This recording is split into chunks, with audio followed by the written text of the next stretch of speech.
Welcome to the KuppingerCole Analyst Chat. I'm your host. My name is Matthias Reinwarth. I'm an analyst and advisor at KuppingerCole Analysts. And in each edition of this podcast, I talk to one special guest, often a fellow analyst or another interesting partner. And we have a 15 minutes chat or so. My guest today is, and I'm happy to have him again, Alexei Balaganski. He is lead advisor in the areas of cybersecurity for KuppingerCole here in Germany. Hi, Alexei. Hello, Matthias. I'm glad to be here again on this podcast. Good to have you. Where to start? I had an earlier episode together with our common colleague, John Tolbert from Seattle, and he was talking about when is a cybersecurity product not a cybersecurity product? And he was looking at intrinsic deficiencies of these solutions. So when it comes to the fact that those solutions should provide security, but actually are not secured themselves. That was the starting point for that episode. And there are lots of these products around. And title of today's episode is The Cargo Cult of Cybersecurity. I think we want to dig a bit deeper in that area. Where should we start? I think, first of all, we should explain the term cargo cult. What does that actually mean, Alexei? Exactly. Well, historically, of course, this term has nothing to do with cybersecurity. If you remember, I hope you don't personally remember it, but basically during the time of the World War II, the United States and Japan had fought over the Pacific Ocean. And for that, they had to build lots of temporary airfields and supply points for their armies and navies. And of course, they did it on those tiny Pacific islands, still inhabited by those native people who are, to this day, are not very familiar with the modern civilization. And those people have observed strange foreigners coming to an island, building an airfield, planes flying by and dropping lots of crates with useful supplies and then disappearing again. And they believe that this is some kind of a divine intervention, that gods were sending those precious cargo to them through the white people. And later, when the war ended, they were trying to build the same airfields, planes from straw and sticks, hoping that more cargo will arrive from the gods. And I believe that this illustrates perfectly the situation in the cybersecurity market nowadays, both in terms of the way some vendors approach security software design, and of course how quite a few companies, the end users of cybersecurity products, still behave, unfortunately. Okay, can you give a simple example? I'm really trying to get that connection between the cargo cult and cybersecurity. Well, I would not give you any specific names, of course, sure. But you do realize that the spending on the cybersecurity tools is growing amazingly. Like billions are invested in these tools every year, but we still see that the overall level of security isn't really going up. There are still data breaches and hacks, and even though the most basic cybersecurity hygiene rules are violated by ransomware. Basically, the question is where does all this money go? And the answer is that sometimes the companies would just procure a cybersecurity tool. Basically, they will buy a box, they will put that box into the shelf and say, okay, now with this magic amulet, we are secured. They do not care about properly deploying the tool, incorporating all the devices and systems into the management, operating it, monitoring it, and so on. It's just there. Like an airfield with a plane built from wood and sticks. Right. So it's this firewall approach. We have a firewall, so we must be secure. Yes, even though that firewall probably doesn't even block anything anymore because it's 10 years too old. Right. So keeping up with configuration, deploying it adequately, running it with maybe a skilled team of experts, that is the aspect that's missing, because that cannot be simply procured by just spending money and buying a box. Right. And of course, unfortunately, the software, the cybersecurity vendors themselves sometimes don't do their homework as well. There are many examples noted, as John just addressed earlier, cybersecurity tools which lack secure multi-factor authentication, which means that anybody can basically hack into your cybersecurity tool and receive it or disable it completely. Other vendors might, for example, use a simple MySQL database, unencrypted, unprotected, to store their findings, and of course they can be manipulated and erased at any time. We're talking about compliance, for example. And there are many, many examples of design in the cybersecurity software as if it's not a part of your critical infrastructure, but a game or office software which can break all the time without problems. Okay, but with the move to the cloud, maybe also again with the situation that we are all still in, many organizations moving to the cloud, that even has a much higher or much more open attack surface, because when you're doing things not right in the cloud, that is much more visible and the attackers are already there. Well, moving to the cloud introduces its own share of new security challenges, and these challenges are sometimes so different from those which you have to do on premises, because you no longer have control over infrastructure and the services, but you still retain full responsibility for your sensitive data, for example. Yeah, and obviously you have to know about those challenges, and I guess this is probably like the primary reason for this cargo cult, is that people just don't know their responsibilities. They do not have the necessary expertise to make proper decisions. I'm not even talking about operating the system, because that's a totally different story about that dreaded skills gap in the industry. I'm talking about basic cybersecurity common sense, if you will, basic understanding of what technologies you need to address which challenges.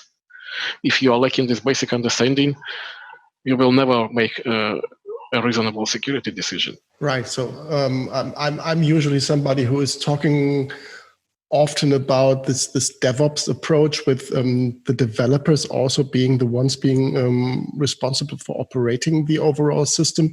And I think these are often also over-challenged just with applying the right level of security on top of doing development and doing operations. I think that is goes hand in hand with what you've described. So I have a secure solution because I bought something. I have a highly talented developer who's working on that solution, and he also deploys the machines to the cloud. There needs to be some area where there are gaps. Yes, DevOps originally had nothing to do with security at all. It's basically the approach, not even the technology. It's really kind of an organizational approach towards bringing your software products faster to the market, right? Developers tend to not think about security at all. It's usually not their responsibility. And security people tend not to know how to talk to developers properly, right? So this is why this whole DevSecOps movement is emerging at the moment. How do you make security not only accessible and intrinsic to your application, but to make everyone engaged in this? Because security is a process. It's not a point in time. You have to think about security all the time, and you have to involve everyone. And this is probably one of those groundbreaking changes which have to become commonplace in software industry and then in IT around the world to break with this cargo culture, if you will. Right. So when we do understand that as an issue, and we see that in the news all the time when we find unprotected MongoDB databases somewhere in the cloud, and somebody did not just apply common sense within the cloud because it's not protected as it would be in an on-premises data center. But what would be then the overall set of recommendations that you would like to give when it comes to, first of all, avoiding this cargo cult, but then getting to a much more adequate approach towards cybersecurity beyond the tooling? Well, obviously, one has to realize that cybersecurity is not an IT thing. It's not a tool thing. First and foremost, it's a way of thinking. It's a way of organizing your business processes, be it software developer to just a normal, quote-unquote, usual business. So security is not something you have to adopt, kind of bolt on something. It just has to become your part of daily life, of daily business, just like hygiene, if you will. This is kind of the first thing, which has absolutely nothing to do with tools. It's just you have to change the way you are thinking about your business. But then, of course, as soon as you understand that you have this problem, you are starting to look for solutions. And obviously, the most ideal, if not idealistic, approach would be so-called secure by design. So yeah, it would have been awesome if every piece of software just did not contain any bugs, right? Then you should not be, you wouldn't need to care about any potential security problems because there won't be any. Of course, in reality, such thing doesn't exist. So the next best thing would be what sometimes is called secure by default, meaning that whenever you buy and deploy a tool, a specialized security tool, or just a piece of software, it should come with the best and the most secure configuration already pre-applied. You remember, for example, that sometimes the home Wi-Fi routers come with a fixed password, which is the same for every customer. So this is a bad example of secure by default. Instead, you should expect that every router comes with its individual safe password, and maybe even forces you to change it as soon as you deploy it at home. Right, so this is secure by default, and the same approach applies to enterprise software, and of course to the cloud services as well. Okay, but we then think of this approach of cybersecurity vendors and service providers really pre-applying this high level of security as far as that is possible. That is a good starting point for organizations, but how can they then keep up with the changing challenges over time? You mentioned the skill gap. How can we, or how can they really get to an adequate level of security over time? And also in that layered approach scenario, when you have more than one security component contributing to a general approach for security? Well, what I say now might be somewhat unpopular, but I'm actually a strong believer in strict government regulation in cybersecurity. We have already seen the fruits of regulations like GDPR, and yeah, they are really harsh, and the fees are abysmal, but they work. And it seems that for many companies, this is the only way to actually force them to start thinking about security, because they would realize that being secure is not just a nuisance, it's actually a method of saving a lot of money. So if the skills are not available on the market, so we end up with training? No, I'm not talking about skills yet. First of all, you have to understand that security, has to be in your product. Right. Because as long as there is no requirement and regulation, what's the point of building in a security feature if you don't have any responsibility for your software failing in cybersecurity? But as soon as you do, whether you are a software vendor or a software consumer, if you will, then of course it will be your best interest to find a solution. And then you would start looking for experts, those skilled people. And of course you won't find any because they are already way too scarce. So yeah, I guess, again, cloud and secure by default are great opportunities because you don't have to deal with each deployment individually. You just have it as a service managed by a relatively small group of experts somewhere. And of course, if it's properly certified, if it's properly covered by SLAs and third-party assessments, then you are more or less fine. And of course, there are some promising future developments in this regard. This whole idea of AI and machine learning taking over the job of the security analyst. We are still far from being there, but the industry has already made great strides. So we have really interesting examples of nearly autonomous AI-powered security solutions in specific areas like network security or database protection, for example.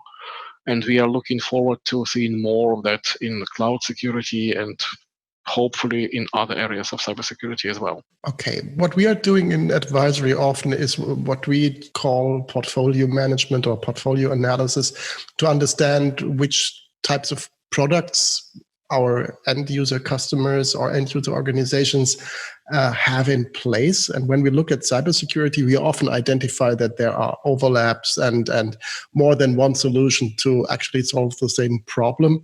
But what you mentioned then is we should think of a bigger picture, not only at the products, the tools, but also the availability of expertise and the availability of operations in a way that this all works together, and that we should include that as well.